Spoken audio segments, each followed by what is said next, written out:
Okay. Good morning, folks. Thank you for coming today. We really appreciate your participation. Welcome to the CSI Symposium on Improvised Explosive Devices in the United States. My name is Tom Sanderson. I'm the Deputy Director of the Transnational Threats Project. Your co-host today, along with David Heyman from our Homeland Security Program, the Director of it. Special thanks to Bob Laskowski here in the front, who former Assistant Secretary for Infrastructure Protection, who came to me with the idea this summer, and very much appreciate you having done that. We're all well aware of the destruction that IEDs are causing in Iraq, capable of great destruction against armor and human alike. They're responsible for over 40% of American military deaths in Iraq. While Iraq provides a large and ready supply of materials for making IEDs, they are also relatively easy to build within a civilian non-war environment. With that, we will have a panel today to discuss from several top officials from across the interagency and at the state level who are trying to prevent this from happening in the United States, essentially looking at the migration of this technology to the U.S. homeland. Today's panelists will include experts from the FBI, from DHS, from the Pentagon, and from the Michigan State Police. But to begin with, we're fortunate enough today to have with us Secretary Michael Chertoff from Homeland Security, who will lend his insight and guidance on this topic. I'd like to turn it now to David Heyman, who will introduce the Secretary. David has very ably led the Homeland Security Program here at CSI, and I think those in government in the room today know what sort of real impact David has made, and we're very lucky to have him here. So, David, thank you.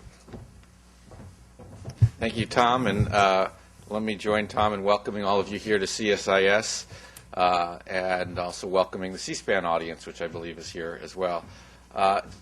Quick reminder, if you have cell phones, turn them off, and we'll get started. Also, let me extend our deep appreciation and greetings to you, Mr. Secretary, from Dr. Hamry, who is on travel today and could not be here to join us. So last night we saw the devastation that IEDs have in Pakistan, as hundreds of thousands of people waited in line to greet Benazir Bhutto on her return to Pakistan. And this is not new. We've seen this now across the world. IEDs is the preferred weapon of terrorists. We have seen it in Bali, Jordan, Egypt, Turkey, London, Madrid, etc., but not in America. So we worry here today about nuclear weapons and dirty bombs, but we haven't seen IEDs. And the question is, should we? That's what our discussion is. And today we are pleased to have with us the man who leads these efforts to protect us at home.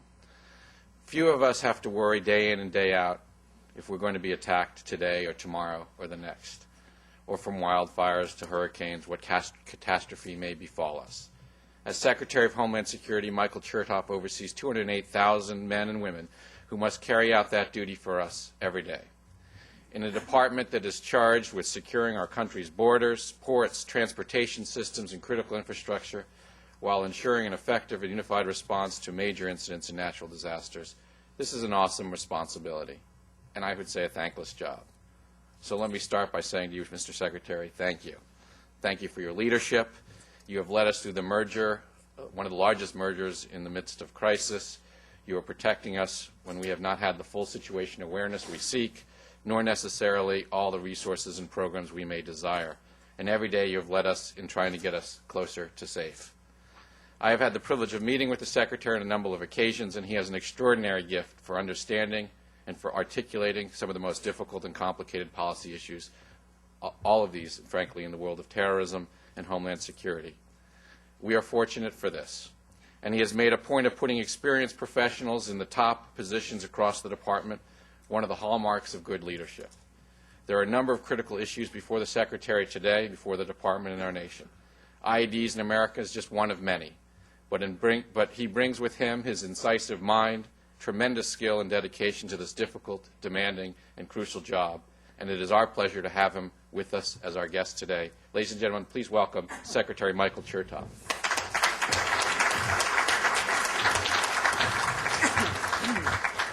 Well, I want to thank Tom and David for bringing us all here together. I want to thank David for that very fine introduction. Usually you don't get to hear an introduction like that until you're being buried.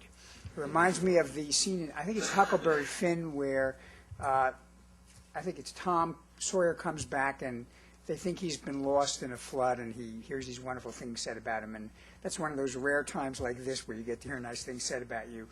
I do want to say that CSIS and David in particular have been outstanding in trying to put before the public and before Congress and decision makers some very thoughtful and tough-minded analyses of some very challenging policy issues. And I really appreciate his work. I think as we develop the field of Homeland Security and the doctrine and the theory of what we're doing, having good, thoughtful policy discussion, recognizing that these are very difficult issues and that they don't lend themselves to bumper stickers or political slogans, that kind of thoughtful discussion is very important. And CSIS has been a leader in making sure that we have a balanced, intellectually honest, and thoughtful view of some of these major contentious issues that we have before us.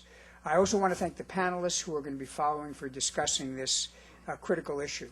You know, in some ways, the discussion of ID threats is the discussion of terrorism, because although we can conceive of a terrorist attack that would be focused on a biological infection or some kind of a chemical spray, the reality is the vast majority of terrorist attacks are conducted with bombs, and of those, the vast majority are improvised explosive devices. They're not pre-existing manufactured bombs that would be used by a military force.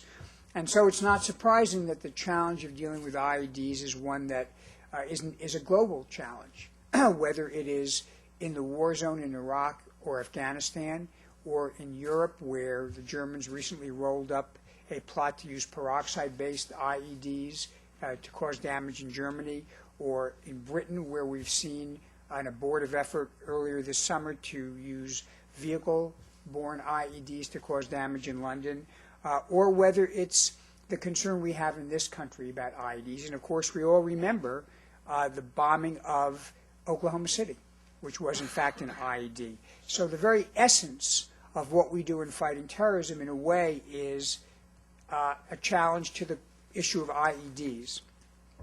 And that's why I've got a little display I'd like to put up here, because I do think it illustrates and puts in context the whole question of how we look at IEDs. It basically examines the spectrum, and I think we've handed this out, going from left to right, and I hasten to add that the left and right have nothing to do with politics. It's just the directional flow of the spectrum. But you'll see that really the way of dealing with IEDs is recognition that we have many different points in which we can counter an IED threat. In some ways, it's the expression left of boom that captures and articulates this concept, that before we actually have the explosion, there are a series of intervention points when, if we can prevent something from happening, we can stop that boom from taking place. That begins with deterring and incapacitating those who obtain the funds for IEDs, the development of the organization that's going to manufacture and plant the IED, intercepting the gathering and provision of materials for the IED, and then as we move closer to boom along this spectrum from left to right, we get into the actual detection and disruption of planning of attacks, the on-site blocking of the detonation of a bomb, and then, of course, if worst comes to worst and we do have boom, the bomb goes off, our ability to manage and mitigate the consequences does have a major impact in terms of at least reducing the amount of damage and the amount of impact that bomb does have on innocent people. And finally, there is attribution, which is our ability to go back and find those who caused it. The reason I lay this spectrum out for you, and I think a lot of you have the handout, is because it's easy to view the issue of IED prevention in a very narrow focus, to look only at the issue of what do we do on site to prevent people from actually bringing in the bomb and detonating it. But actually, if you look at, there we go, if you look at the whole spectrum, you see we have many, many points of intervention where we can stop an IED well before we arrive at the scene where the bomb is being delivered.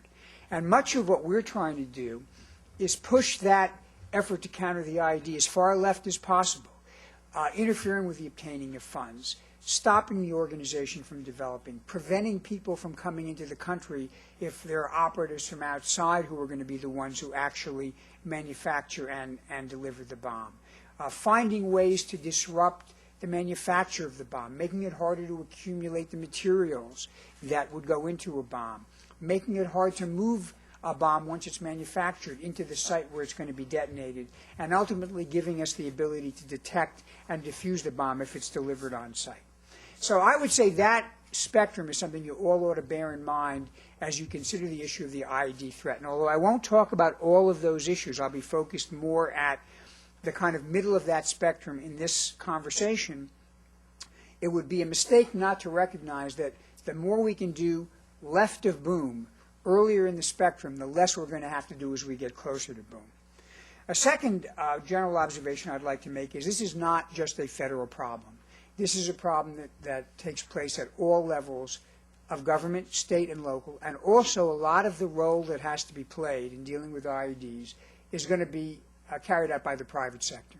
And that's because certainly when it comes to building the architecture of protection, but also when we talk about the issues of controlling materials that could be the ingredients of bombs, the private sector is going to have to play a major role in that. And how we integrate the private sector with various levels of government in this enterprise is one of the key challenges for Homeland Security as we move forward. A third element I've got to emphasize is the importance of intelligence. Basically, everything we do in the area of prevention is a trade-off. The more precise the information we have about the source of the threat, the narrower and more focused our intervention is to prevent the threat. That results in reduced disruption and reduced inconvenience to the vast majority of people, and the much more efficient use of our resources to prevent bad things from happening. When we don't have intelligence and when we don't have information, we have to operate in a much more generalized and, dare I say, blunderbuss fashion. We have to sweep more broadly because we don't know specifically what we're targeting. That means we have to intercept and engage with more people, including more innocent people. We have to take broader countermeasures that will result in more inconvenience and more general disruption to our way of life. That's why the better we hone our intelligence, the better we are in having a focused, less disruptive, and less costly intervention to prevent an IED from detonating. That's one of the reasons why I argue that people who resist intelligence gathering are often seeing a false trade-off between intelligence collection and security on the one hand and privacy on the other. I believe that the more focused our intelligence gathering is, the more we can respect the privacy and the way of life of the vast majority of people, because we can be very targeted in what we do. The final thing I want to point out in terms of kind of general observations is the importance of public observation and what I would call public networking in terms of countering the IED threat. It is not an accident, or frankly not a surprise, that many of the plots that have been disrupted over the last few years have been disrupted because individual citizens noticed an anomaly and contacted the authorities. Earlier this summer, the disruption of the plot to set off bombs in London and Glasgow began with an ambulance driver in London who saw something funny about the way a car was parked outside a nightclub and notified the police. Now, that is not government detection. It is not a sensor on every corner. It is not some magic piece of technology. What it is the fact that ordinary citizens looking around, being alert, and not being embarrassed to speak up actually are a force multiplier for protecting us against IEDs. I can go back to 2001 when Richard Reed, the shoe bomber, was trying to light his shoe on an airplane. And that seems a little comical sometimes. But let me tell you, had he succeeded in lighting the shoe, the bomb would have gone off, and it would have caused enormous damage to the plane, with a very high likelihood that the plane would have actually been destroyed and crashed with a substantial loss of life. Again, it is the intervention of people and ordinary citizens that is a key element in the strategy. So with that, let me try to focus a little bit more on some specific elements of what we are focused on, particularly in the middle of the spectrum. And one theme that is going to be repeated throughout all of the discussion that I have is, this is about risk management. It is not about risk elimination. I find that a lot of the debate we have about countermeasures tends to fall into one of two extreme categories. One category is, how come we don't have 100% protection? Why can't we guarantee that there won't be an IED? And aren't we a failure because we can't do that? And the other end of the spectrum is, how come we want to regulate business? We're destroying prosperity. We're destroying the economy. It's over-regulation. It's quite obvious both of those perspectives are fundamentally incompatible, and either one of them is actually unsustainable. And I'll give you a concrete example on each end. One of the challenges that we face is peroxide-based explosives, which are a little harder to detect than nitrogen-based explosives. And we are constantly working, you probably saw a story in the paper yesterday about how we continually challenge our screeners to look for smaller and smaller component parts of detonators and smaller elements of what might be built into a bomb to see if we can run these components by them when they go through the screening process. And we test to failure. The example I use is what they do in the aircraft industry when they roll out a new jet, a new airliner. They put it through maneuvers and they stress it in the air environment in a way that no sane pilot ever would do when you have passengers on board. But that's how you see what the limit is, and that helps you to prepare. So some people say, well, why can't you have a perfect way of banning these things and preventing bomb parts from being smuggled on board? I do have a perfect way. If I were to order that no one can bring any hand luggage on an airplane, that would be a 100% guarantee against someone sneaking a bomb on board in their hand luggage. And if I went further and said there has to be a strip search for every person getting on a plane, I could guarantee they're not going to bring any bomb components on. That is a 100% solution. That is an unrealistic solution. It is a solution I don't think a sane person would advocate, but that is, in some sense, perhaps slightly exaggerated, but not terribly exaggerated, example of what you would need to do to have a 100% guarantee against something. Likewise, we could ban peroxide. We could make it illegal to manufacture subperoxide, but there would be many very, very important and useful functions that we would lose if we were to do that. On the other end are those people who don't want to have any regulation. Their view is anything is too much. And there I would say, again, that seems to me to be not only a recipe for insecurity, but actually quite bad for business as well. Because the fact, as we all know it is, if a failure to regulate, an undue failure to regulate led to a chemical plant being blown up in the middle of a city, and there were drastic and horrible consequences, the resulting reaction, both from a liability standpoint and probably an over-regulation standpoint, would be far worse for business than some judicious regulation up front to make sure that we are attending to the risk in a reasonable way and reducing it in a reasonable way. This is about making investments and making preparations before the emergency happens, something that we're frankly not always very good at doing in this country. We tend to wait until the emergency and then we kind of overreact. My suggestion here is, and I think smart businessmen see this, we ought to do some judicious regulation up front to minimize, not eliminate, but minimize the risk, so we can do it in the coolness of the period before something happens rather than in the heat after a disaster occurs. With those basic concepts laid out, let me take you briefly through some of what we are doing as part of the Department of Homeland Security's bomb prevention and IED prevention strategy.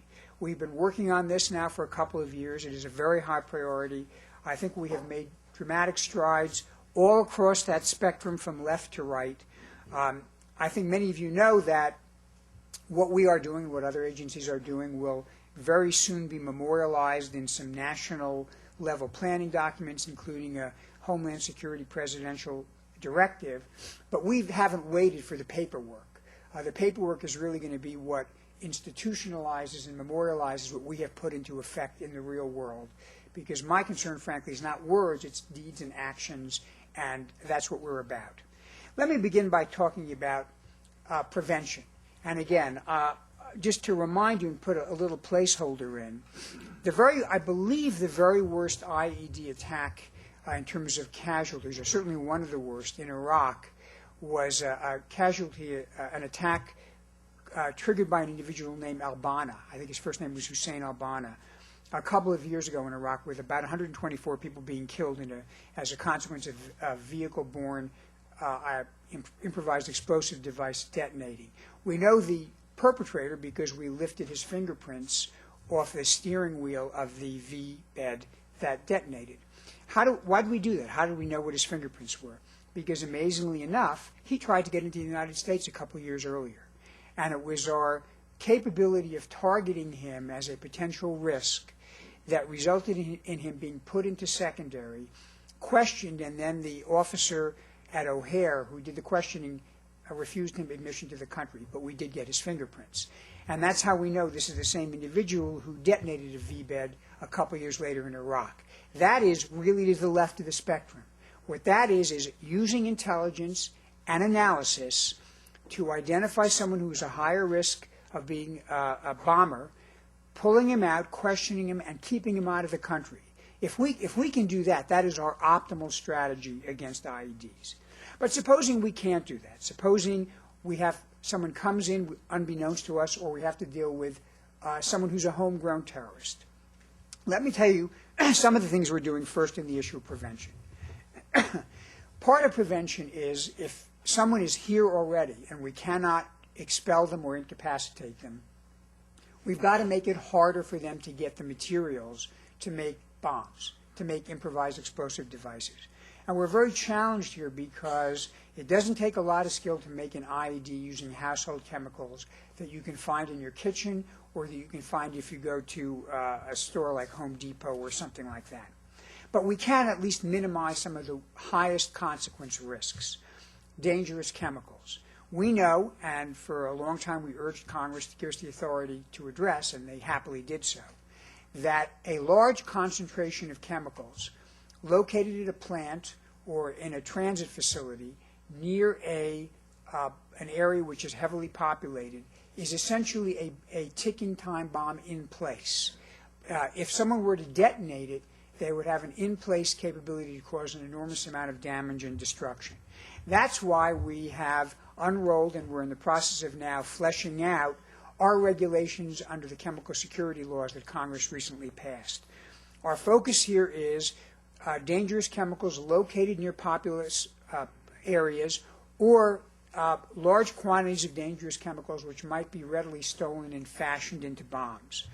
And we are very close to issuing our Appendix A, which is going to set forth the categories of chemicals and the quantities of chemicals that will require people, at the very least, to engage with us about what are the appropriate levels of protection and restricted access that ought to be put into place in order to minimize the risk, although obviously not to eliminate the risk.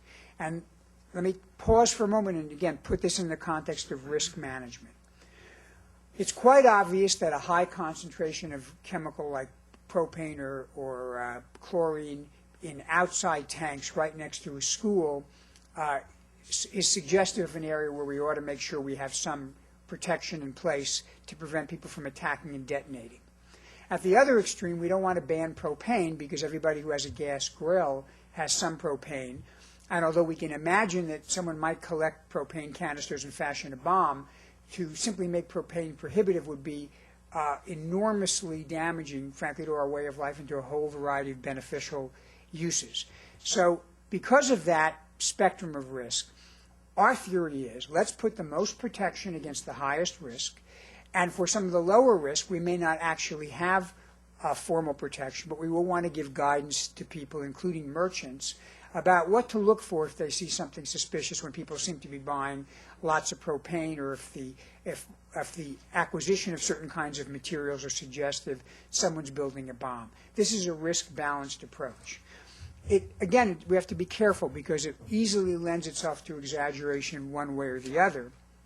But I think if you focus in particular upon consequence as a major variable, you will see that the logic to what we're doing is the most protection and the most restriction with the highest consequence, and where the distance between assembly and boom is very short. And particularly when you have chemicals in situ, in a particular location, that distance is short because you don't have to transport them. I also want to pause for a moment and say we need to look not only at conventional IEDs, which are bad enough, but also at IEDs which could be enhanced with radioactive material.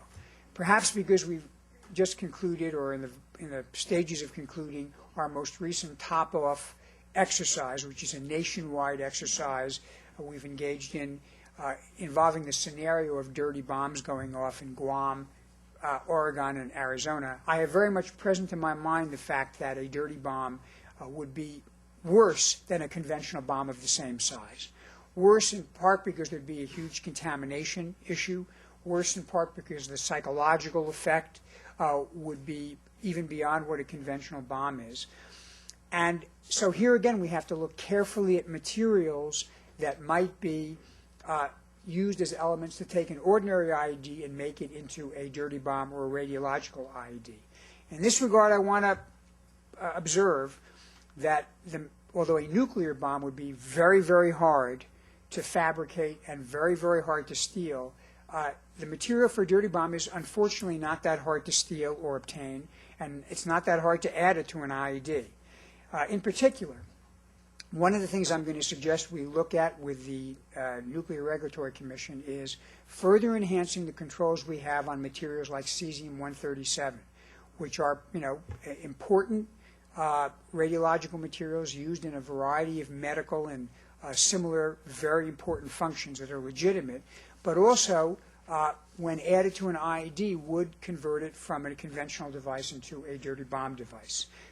It's going to require balance, and sometimes I see that there's a tendency to shy away from these kinds of issues because they're hard. That balance is going to be hard.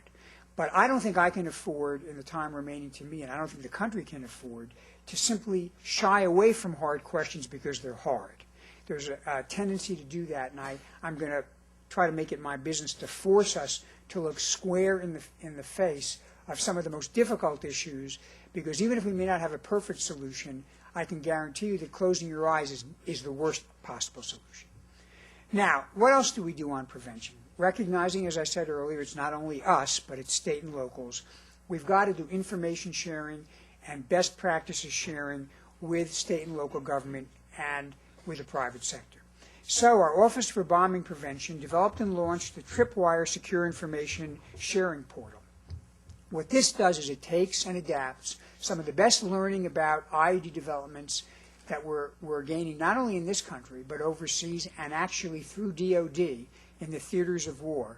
It takes that and makes it available in an assimilatable form to federal departments, state and local agencies, and private sector organizations so that they can understand what they need to do in order to adapt themselves to some of these new challenges. Tripwire currently has 2,500 users, including 365 state and local agencies and 35 private sector organizations. And we're going to expand it to include additional owners and operators of critical infrastructure, and we want to focus in particular on educating suppliers and employees of potentially dangerous chemicals through our bomb-making materials awareness program so that we can give them the kind of awareness that allows them to warn us when they see something suspicious. Obviously, information has to be incorporated into training, planning, and exercising, and that's where our grant program is important in helping state and local governments turn that information that we give them into the tools they need to be able to prevent, detect, and if necessary, disarm bombs. We have over 100 state and local jurisdictions that we've assisted in creating underwater terrorism prevention plans for 16 high-risk ports across the nation. I was in Philadelphia a few weeks ago looking at some of the equipment that they have been able to acquire through federal funding that gives them a better capability for remote detection and detonation of bombs so that robots are put at risk rather than bomb disarmament technicians. And we've provided $1.7 billion through our various Homeland Security grant programs to allow communities, ports, and other government agencies to help increase their capacity to deal with IEDs. We will continue to make IED detection, prevention, and disruption a critical focus of our grant program. Let me move further to the right on the scale now to detection. let's assume we haven't prevented, let's assume we haven't disrupted, and we are worried about protecting a particular location, so we want to be able to detect bombs. Now, let me draw a little bit of a contrast with what we see in the military. The military operating in Iraq operates in an environment in which they have many more potential bomb makers around them than I think we do here, but they also operate within an architecture that is inherently more secure. Typically, they don't use mass transit to get to work, so they don't have to worry about guarding a subway system in Iraq. They generally drive in armored vehicles, so they don't have to worry about a bomb that would be deflected by armor. They only have to worry about one that can pierce armor. Obviously, we have a much different set of challenges in the civilian environment. We would destroy our subway and mass transit systems if we put into effect the kinds of detection and security measures that we operate in the static environment, for example, of the Green Zone in Baghdad, or even in the environment of an airport. We need to have people move freely back and forth. So we have to configure our detection capabilities to the reality of the architecture in which we operate. And let me give you, again, some examples of how we do that. Much of the work we do is in the transportation arena, which is where the federal government has a particularly prominent role. TSA has deployed over 1,500 explosive detection systems and 7,400 explosive trace detection machines at airports around the country in order to screen, check, and carry on baggage. That's obviously an environment where we do have a fair measure of control over the flow in and out, so we can use some of the kinds of static detection measures that are most familiar. But we also have to consider that we have other environments where there's more fluid movement back and forth. And we also have to recognize there are inherent limitations in the existing technology for bomb detection and prevention, and frankly, limitations in human ability, which is why we do test our screeners all the time. So we build layers of defenses. And what do these include? Well, one is our new Bomb Appraisal Officer Program, which we've got in over 100 airports, which is designed to support the screeners with additional technical capability to allow them to identify more difficult to detect types of bomb components and detonators, which helps improve the accuracy and efficiency of their screening. Behavioral observation, what we call our Screening Passengers by Observation Techniques program, is a new program.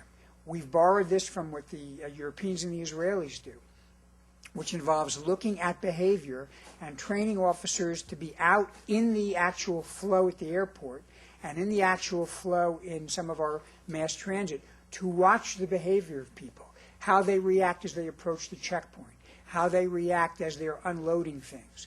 And that cues us that there may be some people we want to take a closer look at. This, by the way, is a concept that we've used at the border for many years, which is training people to look for human behavior, which is the giveaway as to whether somebody's planning something bad. Some argue that's somehow an invasion of liberty or profiling, but actually I'm going to make the reverse argument. Focusing on behavior as opposed to someone's appearance or ethnic group is exactly what we should be doing. And the better we are at focusing on people based on their behavior, the less we have to interfere with the innocent passenger. Randomness is another critical tool. You know, one of the things we've observed as we've studied the terrorist method of operation is they are very dedicated and committed to planning. And therefore, when we disrupt their planning capability by having an element of randomness in our detection, we set them back in terms of their ability to execute. That's why we've got approximately 700 explosive detection canine teams, which we deploy on a random basis and a surge basis from time to time through what we call visible intermodal, I can't give you the acronym, they're called Viper teams. What they are, we get basically Coast Guard, TSA, other law enforcement together in a team. We surge into mass transit, we surge into an airport, they're visible, they're opening bags, they have dogs or detection equipment that is seeking to detect explosive residue, and it is that kind of change-up that gives us that additional level of protection of randomness. We will, of course, continue to work to develop game-changing tools that enhance our capabilities to detect explosives. Detection equipment using new technology that can jump the current limitations of the trace technology and the other kinds of detection devices that we currently have. Increased study of behavioral analysis and things that may even be subliminal that can be picked up either mechanically or through training of officers that will be of additional use in helping us to refine our focus on detection when we're trying to protect a particular location.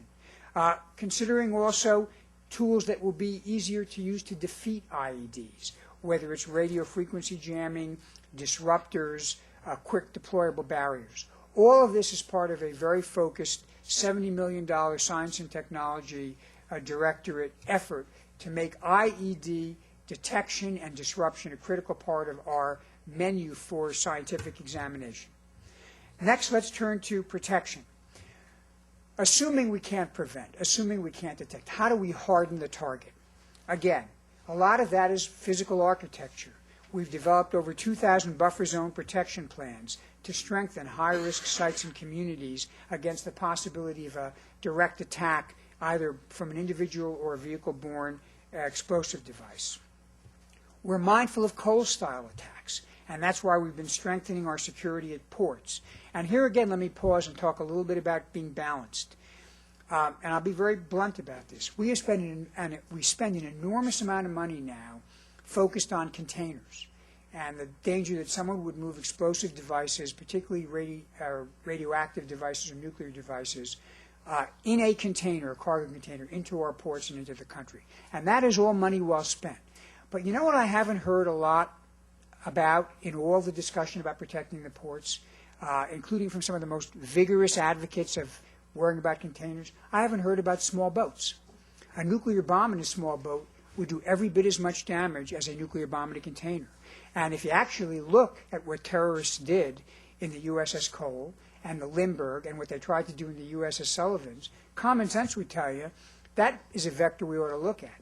Well, the good news is we don't necessarily wait for the conventional wisdom to tell us we ought to focus on something.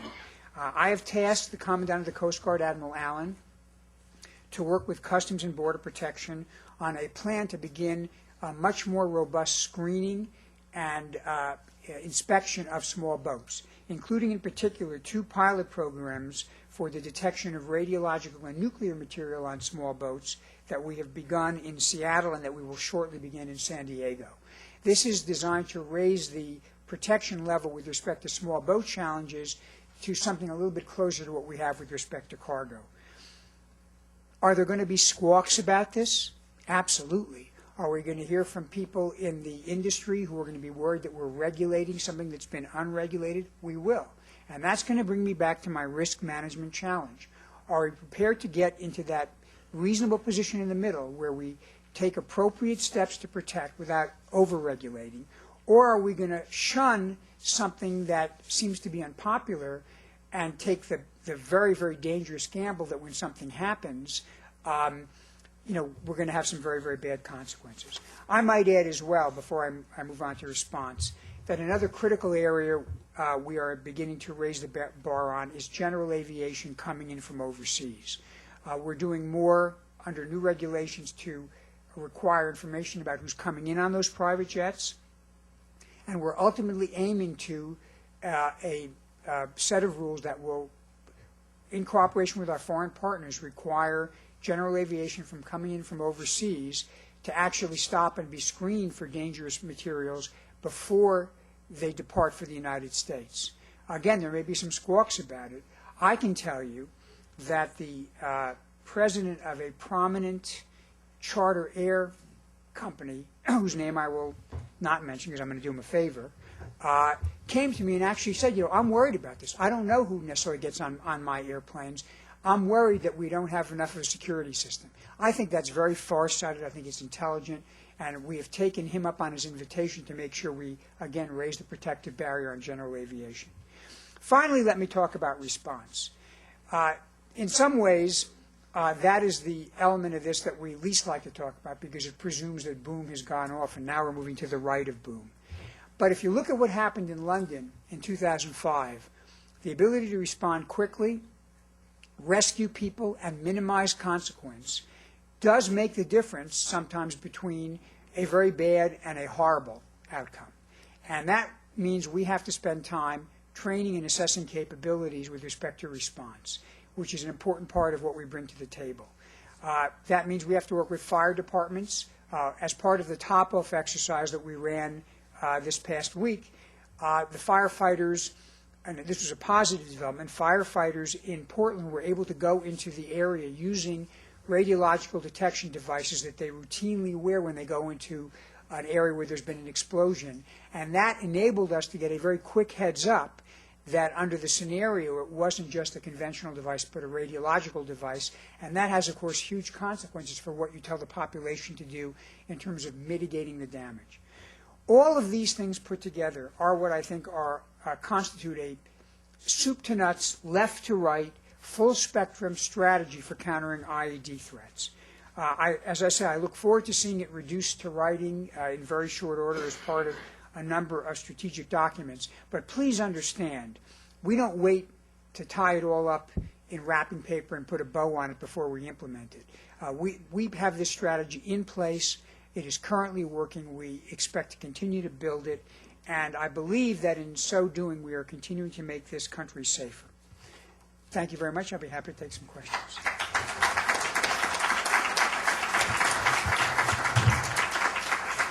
There'll be microphones coming around. Please identify yourself and who your organization is with. Secretary. Yes, Catherine. Why do you think that we've avoided a major IED attack in this country? A follow-up. Well, first I do have to say we haven't, because in 1996 there was an IED attack. Yeah. I would say this, it's the spectrum of things. First of all, I think we've done actually quite a good job of keeping operatives out of this country. And that has been, I think, a major factor.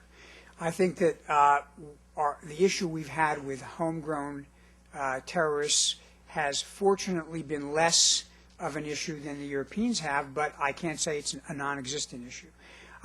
If you look back on the cases that have been brought by the Department of Justice, you will see a number of cases that have disrupted potential attacks. Some of them are pending, and I can't talk about them, like the Fort Dix case or the JFK bomb plot, but certainly the allegations of those indictments suggest that had we not intercepted them, we would have had a similar problem, and there are a number of other such cases. So it's a combination of good intelligence, keeping bad people out, disruption, and the fact that I do think that we have, because of the nature of the social fabric of this country, at least had somewhat less of an issue with respect to homegrown terrorism than we've had before. But I have to tell you, if I look at events like the Virginia Tech shooting, it would not be hard for a small group of individuals if they motivated themselves to do damage. We've seen that in the past. We have to be prepared for it. We have to make sure we don't overreact to it. I don't know that the consequence is different whether the person carrying out the attack is articulating bin Laden's creed or some other creed. So we will continue to work to minimize the risk, but I have to be honest and say the risk will remain at least there in some form. Just a follow-up, if I could, on some of the news of the day. Your assessment on Pakistan, do you believe this was an attack by al-Qaeda? I don't want to speculate about that. I think the Pakistanis obviously have to be the people who discuss what they have discovered in their investigation. I guess one over. Ashley Roki with Congress Now. You laid out Ashley Roki with Congress Now. I think they want you to stand up, actually. You laid out a lot of ongoing initiatives as well as some future initiatives. What do you need from Congress right now moving forward, funding-wise, intel-wise, et cetera? Well, first of all, of course, I'd like to get our appropriations for this year. That would be helpful. Secondly, I do think that as we get into some of these issues, with respect, for example, to making sure we can control the availability of materials that are out there, we may need to have some additional congressional authority like we got with the Chemical Security Act. Sometimes, frankly, what we need is for Congress not to interfere with our ability to regulate something. Their interest groups are fabulous at pushing back on measures that we want to take. For example, some of our measures with respect to enhancing our ability to control identity documents for people coming across the border, Congress has tried to get us to postpone implementing that. So sometimes not doing things is as helpful as doing things. Yes, in back there. Young woman with Okay. glasses. Mr. Secretary, J.J. Green, WTOP Radio. After the German plot to attack U.S. interest in that country, or I think before it was made public, you decided to go there.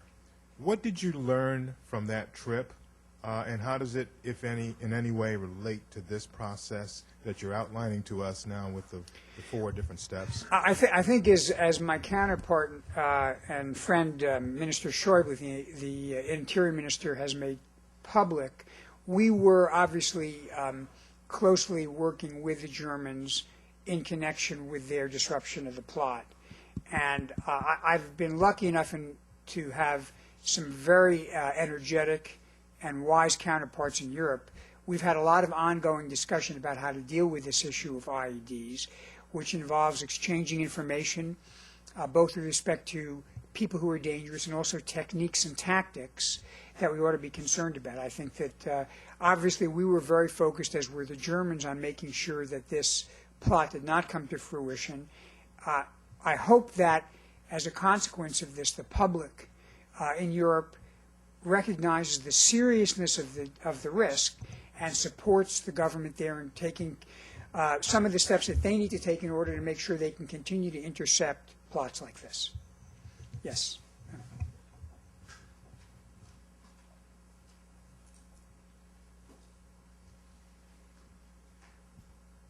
Thank you. Mary Beth Sheridan from the Washington Post.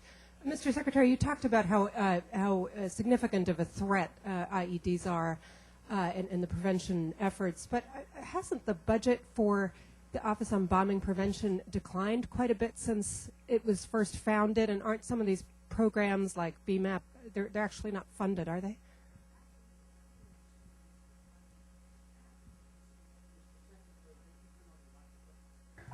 I'm sorry. I think what you're seeing in the Office of Bombing Prevention funding is what you see with the maturation of a lot of programs. The money begins to migrate from planning and program development into actual implementation and building capabilities and actually doing things operationally. For example, on some of the original functions like procuring radiation portal monitors, that's now moved out into areas like DNDO and Customs and Border Protection. A lot of the training is now being funded through our grants programs. Our R&D projects are now funded in S&T. If you look at the total amount of money last year on bombing-related issues, let me give you some statistics. Over $1 billion in TSA on things like detection, additional canine teams, and checkpoint technology. $70 million in science and technology. $200 million for radiological and nuclear detection equipment for DNDO, and $340 million for inspection and detection technology for Customs and Border Protection. $200 million for port security, $175 million for rail and transit security grants. So although I understand there's a tendency to want to follow a single line item year to year, what you're actually seeing is moving these capabilities of training and implementation out of the policy and program phase and into a much more widely distributed implementation phase. But in terms of overall effort, we are doing more on this arena than we ever have before. Yes. Chad Pergram with Fox. Mr. Secretary, you said this summer that your gut told you that you thought something might be afoot. What does your gut tell you now? You know, what I said during the summer, if I can give you the whole statement that I made, which I think was actually perhaps expressed a little more colloquially than what the National Intelligence Estimate said, but actually is the identical point. I was very clear. We didn't have any specific threat information about an imminent attack that we deemed credible.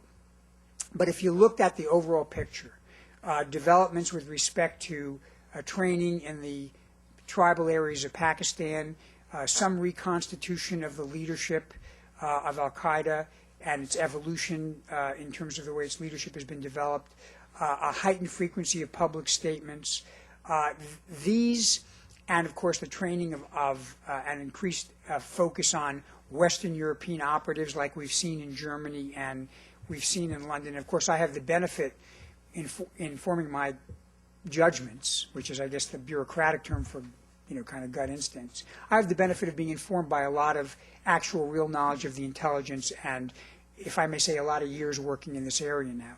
I think what all this boiled down to was a strategic environment in which the threat is going to be heightened now, I think, for the foreseeable future. It's certainly not going to be what it was prior to 9/11. I think we've done a lot of damage, and we've done a lot to protect ourselves. But we'd make a big mistake if we thought that the enemy was remaining static. I'm convinced we really rocked the enemy back on its heels when we went after them in Afghanistan and other places. But there's one thing they have which I think you have to acknowledge, which is they are resilient. They do not give up easily. They do not get complacent. They have very long memories. They still nurse grievances that go back 600 or 700 years. And so what they do is they pick themselves back up and they try to retool themselves. Now, the good news from our standpoint is we're doing the same thing. We're retooling ourselves. We're changing our capabilities. We're expanding and trying to look around the corners. What we need in order to continue to do that is the continued support of the American public and the dedication so we don't get complacent, because I have to say we're not going to get over this in a year or two. I'm pleased to say there does seem to be some more aggressive activity now in some of those tribal areas that is going to be helpful, but we have to recognize, and I think that the recent experience in Western Europe highlights the danger that we face, particularly of non-traditional operatives coming into this country, people coming in under the visa waiver program and thereby avoiding the visa process and becoming operatives. And again, that's why we went out of our way to fight very hard, and I want to thank Congress for giving us this, to get electronic travel authorization for visa waiver countries, where we're now going to acquire some more information about people coming in so we can vet them more thoroughly. That's why some of these intelligence targeting programs that get controversial, like our automated targeting system, when we can intercept a Hussein al-Banna, a guy who's literally we know to be a vehicle bomber, we can keep him out of the country. That is the best way to move left of boom. So we're continuing with all that, but this is a period where I think we need to be more on our toes rather than spending all our time patting ourselves on the back. Secretary has time for one more. Oh, two more. Two more questions. Two more. Yes, I'll move to the other side of the room. Hi, Eleanor Stables with Congressional Quarterly. You might not want to comment on the 2008 presidential election, but Homeland Security... You're right, so let's not waste time on it. Homeland Security is important to the American people. You're an expert on Homeland Security. Is Rudy Giuliani more qualified to deal with a terrorist attack as president, given that he has experience as an executive during 9/11? You were right the first time. I'm not going to comment on the election. So we'll take that as a question back. We'll give two more questions. Yes, in the back there. Thank you, Mr. Secretary. Paul Corson with CNN. Can I hold it? We don't see very often anymore the color-coded threat levels. Is there a substitute for that or some other way the public can really assess when we've moved into a period of greater risk? We're thinking of the election and the candidates out in the public, that sort of thing. Well, of course, you did see we did raise aviation to orange in August 2006. We've maintained it at orange because it was in response to a specific threat. The color codes are still there. We're still at yellow. We have tried, at least during my 2.5 years here when we have raised it, to be as focused as we can be about where we're raising it. In other words, we try to be as specific as we can be with respect to a particular region or a particular sector of the economy so that we can be as sculpted and as specific as possible. And there are a couple reasons for that. First, in some ways, yellow is now more robust than it was several years ago, so there's less reason to go to orange. Now, as we've raised the base level, the baseline level of security, it's adequate to deal even with this enhanced circumstance. Second, we tend to raise the color when we want to drive a very rapid, specific reaction with respect to a threat. And there are now pretty well-developed plans in the transit sector, in the aviation sector, in private business as well, about what you do when you go to orange or go to red. So, if we can raise the level of security over a period of time, we don't need to hit that button and move it that quickly. But we certainly reserve the right to do it. And then really the point of the colors is to be transparent to the public, to say, you're going to see more activity, here's why. I tried during the few times that we did raise the level to be as clear as possible about why we were doing it. And so I think, it's a system that is still in place, still works well, but we are trying to be as specific as possible when we raise it, so we're as informative and we do only what's necessary as opposed to more than is necessary. Last question. One more.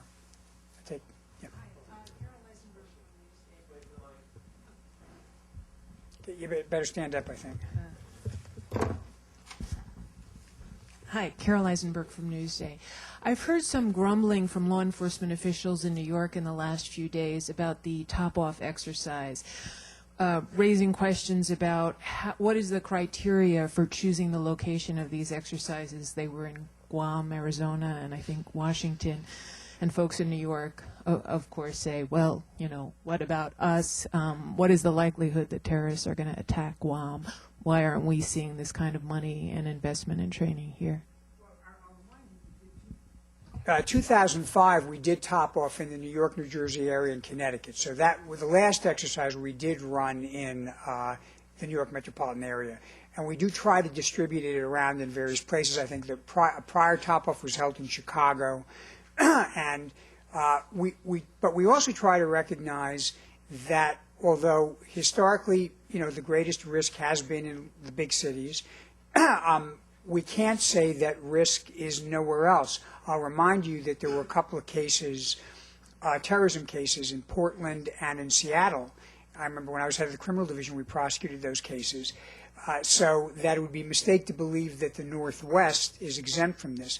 And sometimes you want to run the exercise precisely to get parts of the country that may not be thinking about these issues to concentrate and focus on it, as well as to challenge the federal government because we're picking a location that's particularly remote.